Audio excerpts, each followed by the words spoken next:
Welcome to Seal Beam Rally Team. I'm Tyler.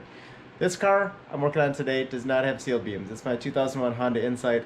I put this down for a brake job that lasted over a year, and we're currently working on some IMA issues. So if you want to see the background on it, keep watching. If you want to skip right to our diagnosis of our IMA issues, skip forward to the time in the description, and I should put some right here too. It's been so long since we did anything with this Insight that I think you and I both forgot this thing basically exists. So we got this thing actually done. I had taken it down for a full brake line replacement with all stainless lines, and that's done. I had to restore the rear axle accidentally. Go check out those videos if you haven't seen them. But now it's back on the road, and I have an IMA light on. And the IMA, of course, is the integrated motor assist, or the hybrid motor and battery in this car. It's situated where the flywheel normally would be in a manual transmission car, and this is a 5-speed, so it's actually a pretty cool system and it's fun to drive. One of the reasons I want to get this thing working again. Now the battery, we went for a test drive, and the battery is working, it is giving me assist, and it's charging, but I think the battery just needs to be kind of like balanced out a little bit. Anyway, when I bought the car, it actually did come with a grid charger. I didn't think it worked that well, but that may be because the battery was not balanced well. It's made by Hybrid Automotive, and I emailed them. Right, and they gave us instructions to check out the charger, make sure it's working. We went through those procedures, and it appears that there's nothing wrong with the charger. So I think right now we're going to make sure there's nothing wrong with it before, and try and charge up the battery a little bit before we discharge it all the way. So we want to make sure we can recharge it once we've discharged it. So yeah, so we're gonna try that. My dad has graciously volunteered to help with this, and that's his problem, not mine. oh, okay. So it looks like you've removed all of the carpet in here. There's a carpet piece that goes here in the a parrot booty compartment. And now we have this spinning. It's got numbers. What do you think those numbers mean? 350 milliamp hours, or 350 milliamps, I should say. 163 volts. Yep. It's a 144 volt battery, I believe. So I guess we'll let's cycle the ignition on and see if it shows charge on it. Yeah, hold on. State of charge is on the right, and it's showing maybe 3/8, something like that. IMA light came on now, so we are going to charge it up and see how it goes. See if it improves. Here we go. Okay. Charger is now on. It's not showing any difference, so oh, it's a little bit of a spike in there. Did you do anything there? No. Huh, everything got really bright for a second. So how do we know if this thing is all charged up? Let's take a look at the paperwork again, see if we can find that out. Otherwise, we're gonna let this sit here and bubble and see what happens. Hopefully not, we don't want it to bubble. Please don't bubble. It is 6 hours later. Around 50 to 58 volts. What was it before? Like 300 something? 170 volts, I think, and the milliamps were 350. Oh, that's right. Let's go pop the key in here. I think that's the same amount of battery charge as I was showing before. So that was why I thought that this charger wasn't working, because it just wasn't, it doesn't read as more charge in here. Yeah, I could swear that the gauge cluster was showing full charge at some point during my ownership, which I got it 2 years ago, so it's not been a whole long time. But we gotta, I guess, trust that the charger is working, that it's actually charging up, and there's nothing wrong with it. So it is possible that it's just unbalanced, and it got that way. So we're gonna pop the cover off in here and try to install a little outlet there so we can deep discharge this battery.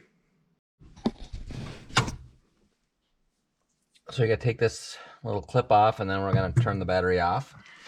Okay, that's just like a circuit breaker, isn't it? Yep. Then we got to get a bunch of, what are these, 10 mils? We're taking that whole thing off? Yep. All right.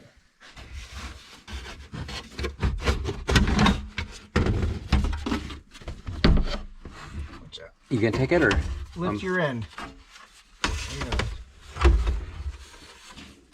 She's been in and out a couple times, I guess. Yeah, this is it's really worse on that tempting. on the car. What the crap? Somebody put a screwdriver in there and tried to wedge it out. What happened to this poor thing? Oh my gosh. this fan is supposed to go on when it's that's working. why. So this is from like grid charger, and that goes into here. So that's from somebody wiring the grid charger in. Right. And then the other ones go down here. To here. Oh, geez. Okay. That's where we need to do the discharge. Just on those two? One there and one down in there. This charger is supposed to turn on the fan. This fan? Yeah. Okay. And I want to make sure it does. Because it's wired in, but it looks kind of janky. Yes.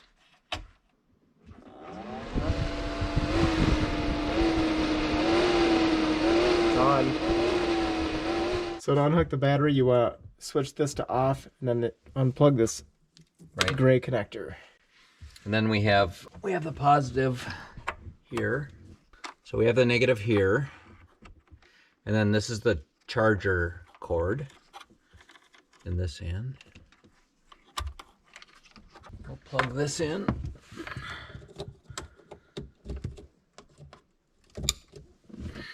Yeah, so this is the charge cord for the grid charger. Hybrid Automotive has a discharger that's hopefully plugs into this, and it has 2 light bulbs and a gauge on it, and you can discharge the battery and then put the charger back on. This is the charger here.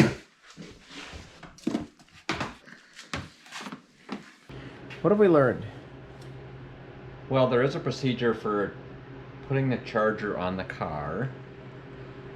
Plug the charger into the car with it says, we recommend connecting the charger to the car before plugging it into the wall, and unplug it from the wall before disconnecting it from the car. To perform the initial function test, plug the charger into the car, which we have done here, with the IMA battery circuit breaker still turned off, which is here. So it says after a few seconds it should read approximately 180 volts on the meter, and both the charger and the IMA battery fan should be running. We know those both work. You should see the voltage drop as the charger equalizes. Went through 180 to 167 Okay. immediately. And then what? So I wasn't using this right. So because I didn't have any instructions at all. Right. Okay. So it says the voltage level should be stable and not fluctuating. That's correct. So I guess we can see what that does. Maybe we should discharge it too and see what that does. So we're gonna do about an hour here. I got some brake work to do, so I guess I'll do that in the meantime. Okay. Thanks for getting the directions and reading through those, because I got a million things in my mind here too. So trying to put this thing back together, I could not find any piggyback connectors, so I made this little janky jumper thing that we're gonna use. So Dad's gonna throw that in for us here. It's got a couple spade connectors and spade terminals, and connected into the existing one that had the alligator clip on it. So we need the light in here. Yep. So we're going for that little tiny spade in the center there. The idea is that the stock car has a little black connector on the spade, and that goes on the bottom there, and then we're trying to also add in this red wire for the charger. So that's all got to be on the same wire. Yeah, hopefully this thing will show some charge and I can drive it in, because the way these work is there's no alternators. So the electric hybrid motor, that's where the flywheel usually would be, the IMA motor, is what charges the 12-volt battery. So if you drive with the headlights on and you are not charging the hybrid battery, you're also not charging the 12-volt battery, and you're gonna die on the road somewhere. And it's like 0 degrees right now, so you literally might die on the road somewhere.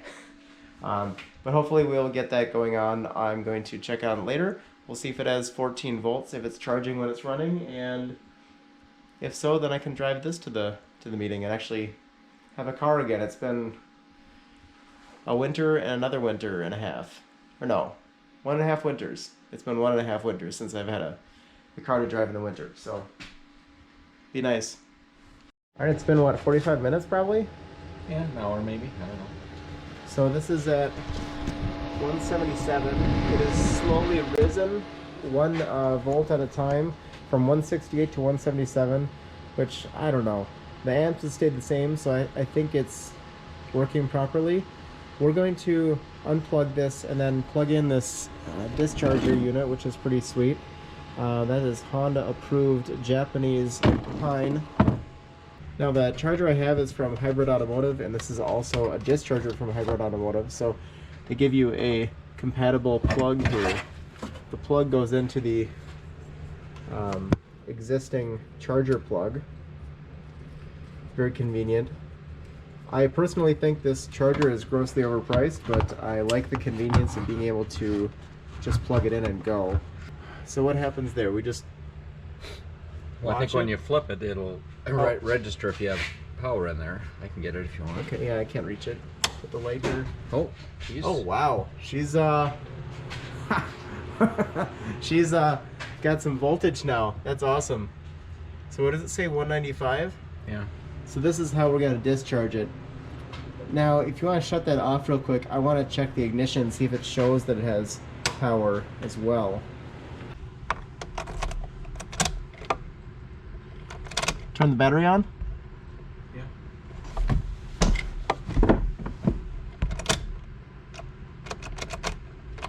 Looks like I got no 12 volt.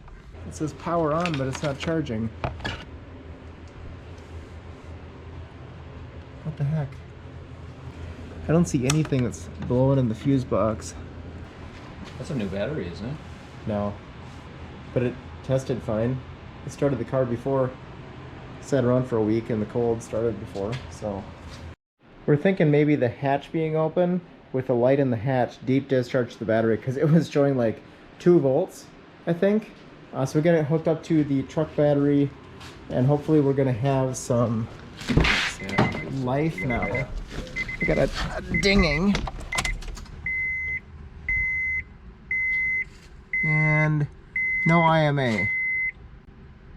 I heard a click and the IMA light went on. We might put the charger on this one and then let that trickle in. Do you think that's a... Because I think this one's too low a voltage, so it won't even register that it has voltage. So we're going to throw the charger on, see if we can get some electrons in there, and hopefully enough to go to my meeting. Otherwise, I have to borrow Dad's car again. Yay! Because all my cars are broken all the time. Woo! After a little while, we can check on this and make sure that the battery in the car is reading fine. So I'm gonna go to my meeting. We'll let this thing charge up and see what happens with it. Well, I talked to a friend who has a Civic with IMA. He recommended that we leave this on the charger for 20 hours and not discharge it. He said leave it on 20 hours and turn it on, run a little bit, take it for a little drive, and see if it shows any battery. Because apparently the nickel metal hydride batteries are hard to... It's hard to understand how much charge they have. So let's see what we're working with here. We got 180 volts. The amperage has gone way down. Almost, what, half of what it used to be? Yeah, it was over, so way over 300. Now it's, what, 154? So looks like it's probably full. I think if we just put the discharger on quick, we can measure how much is on it. Oh, yeah, just to check it out? Yeah. Well, I mean, it might be hard to tell how much we have, but we can try it and see what happens. I'm actually kind of concerned that I'm going to park this thing in a parking lot like this and someone's going to call it as a bomb threat. Well, I think it looks... we can easily put the cover on. Okay, well, let's take it for a test drive first because I want to make sure this works. I have another meeting tonight, so third time's the charm. Is that maybe? See if this will work. All right, I've got jumper cables, a kinetic rope, 2 soft shackles, and winter clothing because it's 0 degrees out.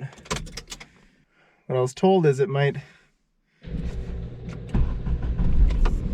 gain a little charge once it figures out there's a battery back there. Also, I'm pretty sure the engine mounts are shot on this thing, the front engine mounts.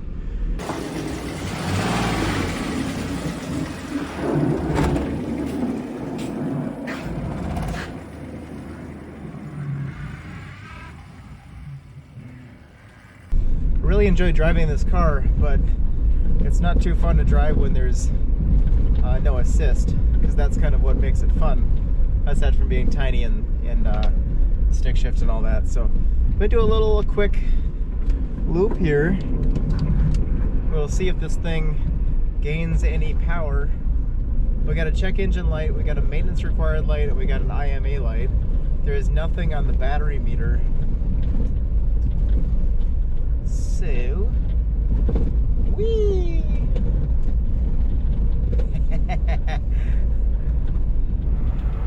No assist whatsoever. Got check engine lights. It sucks. If we hit the brake, it should regen. It's got 0 regen. If we hit the gas, it should get assist, and there's no assist. Okay, we got a low battery light, so that means the 12-volt battery is not happy. So the Insight's back a few days later, and I pulled the codes. There's only one code. It's a P1635.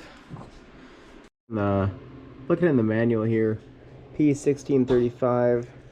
It says it's a battery condition monitor, BCM module problem. On top, front of battery module, see figure 79. So if we do fig 79. Okay. So that one on the driver's side is the BCM. This one, did we unplug that on the back? I'm trying. Okay. We got a printout over here. A printout of the different grounds. We're also gonna unhook the grounds and look at those. Grounds. Okay, so these are the options. I got this on Insight Central. Try to put a link in the description, but we got 1, 2, 3, 4, 5, 6, 7 grounds in the engine bay that we can check. Make sure that those are good. So we'll try those. Throw some aux guard on them probably, so they promote connection, and see if that fixes anything. Got the 12-volt hooked up after we hooked up the connectors in here, so they're all ready. Let's flip the switch. Do the honors. Okay, pop in here. Turn the ignition on. You might want to actually run it for a couple seconds, you know?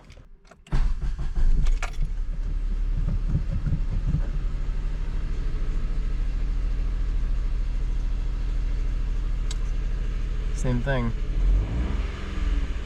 1635 again.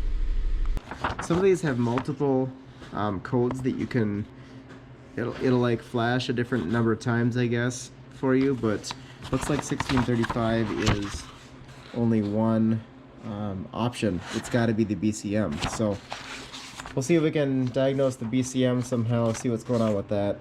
I hate this shit. I got really upset and frustrated by this project, so I reached out to the Honda Insight Owners Group or Owners Club on Facebook. It's a group of Honda Insight people, and basically said, I want to push the car off a cliff, please help me. We got a guy, Eric, who offered to have a phone call with us and talk us through some diagnosis of the BCM code. So here's what we got here.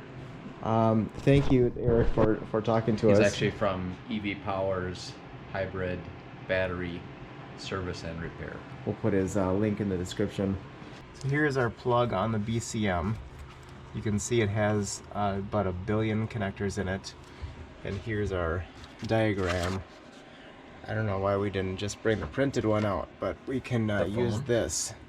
Is it on your phone? Yeah.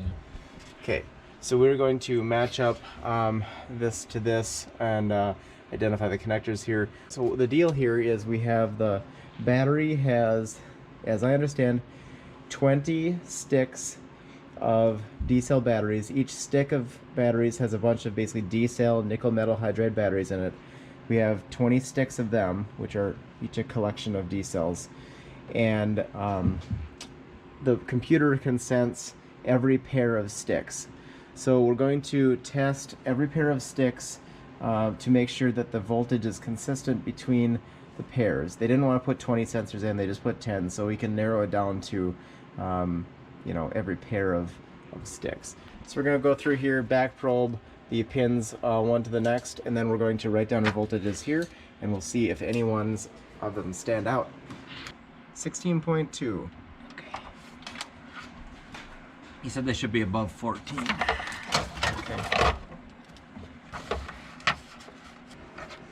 And 5 is this one. 16.1. How we're looking, they're all consistent, very consistent. So it might be the best if one isn't. well, he was saying that it would be an easy diagnosis if one isn't, because then we can replace that stick. I'm sorry. Yeah, 16 and 15 we're doing next, which are here and here, these two. Okay. Which are these two wires here. Right here and here, and it helps if I can push on it here. And I think that was 16.1. Yep, it is.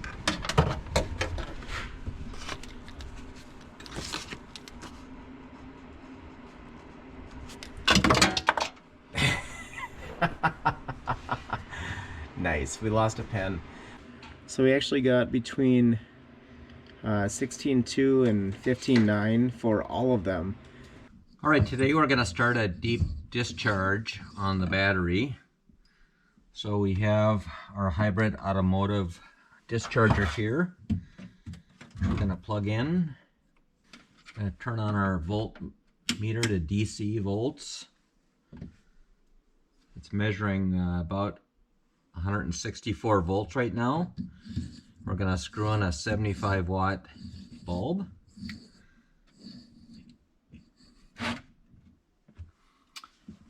And from the hybrid automotive chart, it says our first discharge is down to 96 volts.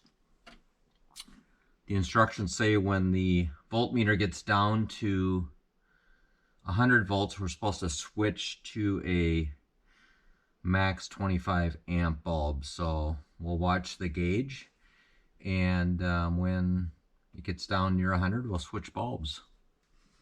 All right, we've been discharging for 7 hours now. We are at 127.4.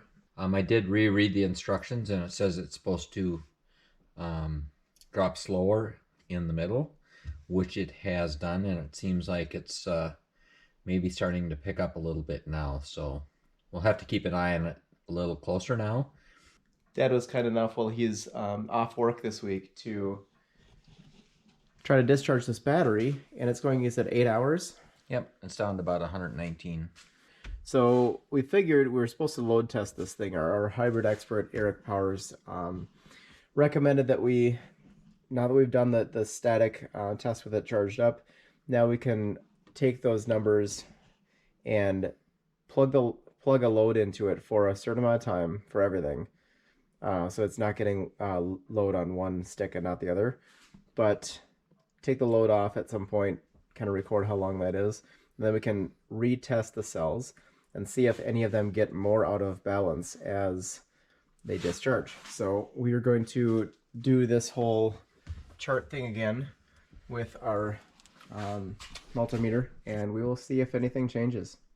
So this is actually kind of all over the map on the second running. We were kind of supposed to do this after about 30 seconds of load or a minute of load. He said the important part was that you put the same load on all the cells. We have a couple that are down at barely above 9, and then a couple that are up at upper 13s. The gap is widening.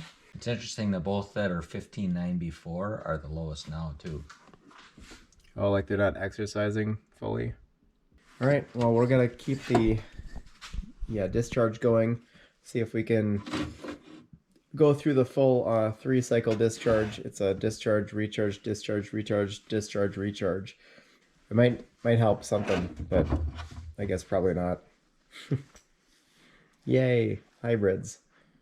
All right, well, I was out of town for about a week, and Dad stepped in to take a look at the battery he successfully unplugged it, so I was able to drive this car to work twice this week.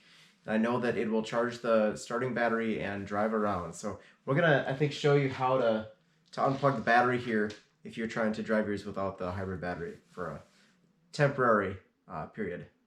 So first we shut the breaker off. We actually put the lock on there so it can't be turned on. And then these two connectors on the back of the BCM. There's just a little clip here that you push down on underneath, and then use a screwdriver to just gently start it to pry it off. And you can take those two off, and that's all there is to it. And then you can drive the car, and it seems to charge the battery okay as long as you keep it under, what, 4,000 RPM? Yeah, this seems to be some kind of Honda fail-safe mode that if the battery does fail, you can unplug the BCM, turn the battery off, and drive it. I did find that if you rev it out, it has no power. Like, you have to get up to 2,500 and hit VTEC if you want any power whatsoever. But if you go above 4,000, then it temporarily will not charge the starting battery, and it will discharge really quickly. So I had a thing today. I was trying to get up an icy hill, and I was spinning the tires a little bit. Looked like I must have revved past 4,000. Went to take off again slower. I stalled it, and the car would not restart. I mean, it was running, and then boom. So be very careful if you're doing that, but know that you can drive it around. You just gotta keep your foot out of it a little bit. Hypermile. Yeah, well, there ain't no not hypermile with this thing. So what are we gonna do? We're gonna pull the battery out. We're gonna test this thing and see if our sticks are bad.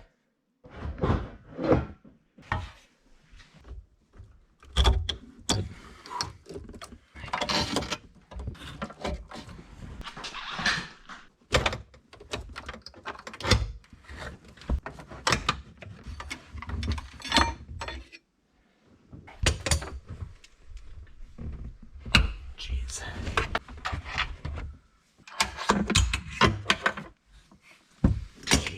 I labeled the side of this so we can actually put a connector in there. I'm going to snip those wires with the Scotch locks.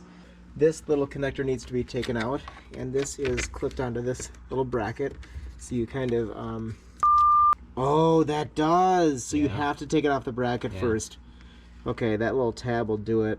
Yeah. Alright, so we got that unhooked. There's still that connector we put in the middle there to try to rehook up the charger. So that's going to have to come out once this moves a little bit. But we're going to see... Oh yeah, that's loose. One thing we didn't anticipate is the motor wiring actually goes all the way through. So there's a clip here, there's a clip here, there's a clip here. We're going to try to pick this thing up, and I think everything is unhooked except for that little spade connector down in the center there. So let's see how this goes. Can you feel the finger hole in there? Yeah. Okay, ready? Yep.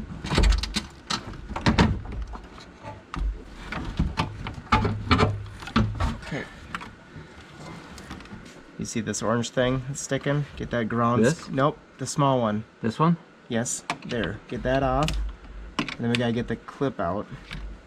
Yeah, I can unplug that if you can lift it up a little bit. Is it unplugged already? Okay. Okay, is that it? Yep. Ready? Can you hand it to me? Yeah. It's a good There's a spot. bulkhead. Okay, I will come out. Ugh. Jeez. Oh.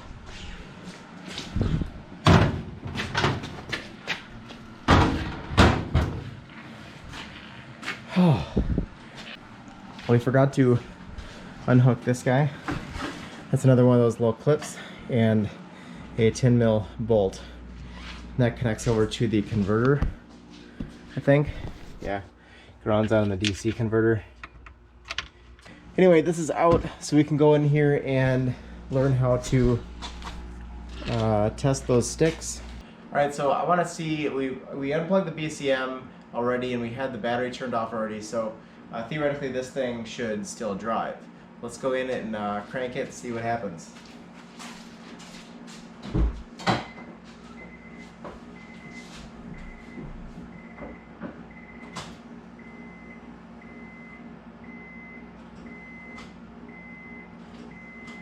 I don't hear anything. Yep. I guess I don't have a car until this is done. That's a really annoying. I mean, I love riding my bike, but it's also nice to have a car. All right, we're inside now with the battery. This is the point I want to stress that we are just showing how we're doing this. I'm not a battery expert, he's not a battery expert, so go through, do your own research, look up your procedures, and do what is safe for you. We're going to do it this way, you know, buyer beware kind of thing.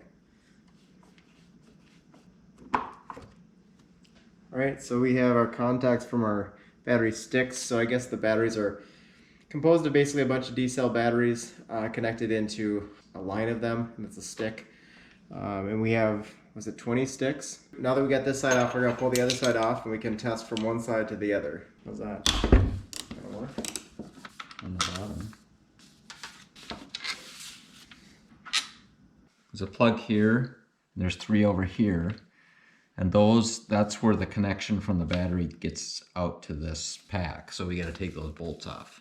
All right, now we got a diagram of our 20 different sticks here. And each one of these goes straight through to the screw or the bolt on the other side. So he's gonna take these and be measuring from side to side. We're gonna measure during a 30-second duration. So I've got a little timer here. You gotta be over here on the switch. Oh, I'm gonna be on the switch? And the timer, and I'll read the voltage. All right, we've been testing these things one by one without the light bulb. Now we're at 8.1. And it looks like they're all between what, 7.9 and 8.1? Mm-hmm. So we're going to have to figure out the light bulb because the light bulb is not lighting up when we put these on. So we went from a 75 watt down to a 13 watt and it's still not lighting up. So we found out that the lights we're using were pretty big for maybe the 8 volts that they're putting out. So we found an under hood light, spare under hood light from the truck, and that has a little tiny basically turn signal bulb in it. And I guess that worked when you were messing around with it someday. We're gonna try that. 5, 4, 3, win. Go. So 7.7. That's a minute, 10 seconds. 3, 2, 1, done. 7.7. 2, 1, think. I must say 7.55 because it was vacillating between the two. So it didn't really lose anything. We're gonna keep doing this until we get all 20 cells done. We will check back and see if there are any that dropped a little bit more or a little bit less than the others. By the power of pure ingenuity, we have figured out a way to clip these things on. Because we have decided that to get the good differential that we want, we have to go to a full 3-minute interval. So I think that's gonna work for us. I'm gonna go and find some of these alligator clips that can clip into a multimeter, but until we have that, we're just sticking a really thick wire into that spade. How do you think it's going? What was the original reading on this one? 8.1? The end was 8.1, yeah. What are we at? 8. This one's not dropping at all. Interesting. And there's our under hood light.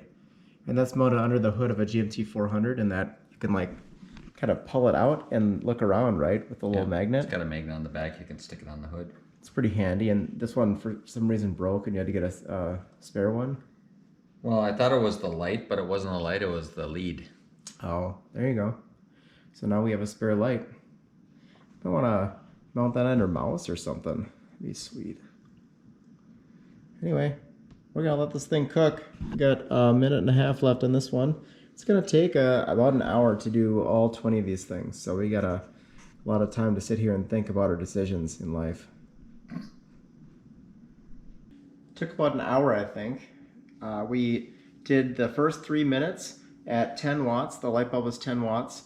And then after all that was done, we did another minute on all of them with the 10 watts as well. We ended up with these kind of stats. So we should say that we wanted to come back and do the extra minute because our first few sticks we tested. First 4. we didn't have as consistent of a test procedure, so we want to come back and just redo all of them. After those 4, we put the alligator clip on, and we were able to flip the switch instead of holding the wire on there. Anyway, so our battery voltages beforehand ranged from 7.9 to 8.1, and afterward voltages ranged from 6.53 to 8.0. So really, there's one cell at 6.53. That's about an 18% drop after 4 minutes at 10 watts. And all the rest of them are above 7.78 watts. So we're only seeing a 3% drop on that kind of second in line. And everything is within that 3% except the one stick. So we're going to check with our expert Eric or maybe somebody else and see who wants to weigh in on how many sticks I should probably replace. I think that one at 6.53 definitely needs to be replaced, and that is this stick here. I marked it with a little slash. So I'm going to go and we'll figure that out. No, I think that makes perfect sense. I'm thinking we just need to replace one stick at this point. So join us in the next episode when we go and replace the stick and put the car back together and see if it actually works. But I think I'm pretty confident that we got a decent idea of where we are, an idea of what's wrong with it and why the IMA and hybrid system will not work. Unfortunately, the car doesn't move right now because of the battery out. Apparently, when you take the battery all the way out, it doesn't work anymore. It won't start. So we're going to push that in the barn, work on some other projects. Join us for those projects. We got the Sonic going in next. So I'll see you next time. Subscribe if you haven't, and press on.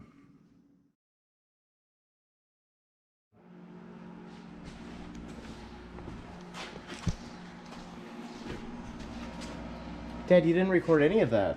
What? You gave it to me. I didn't touch Yeah, it. you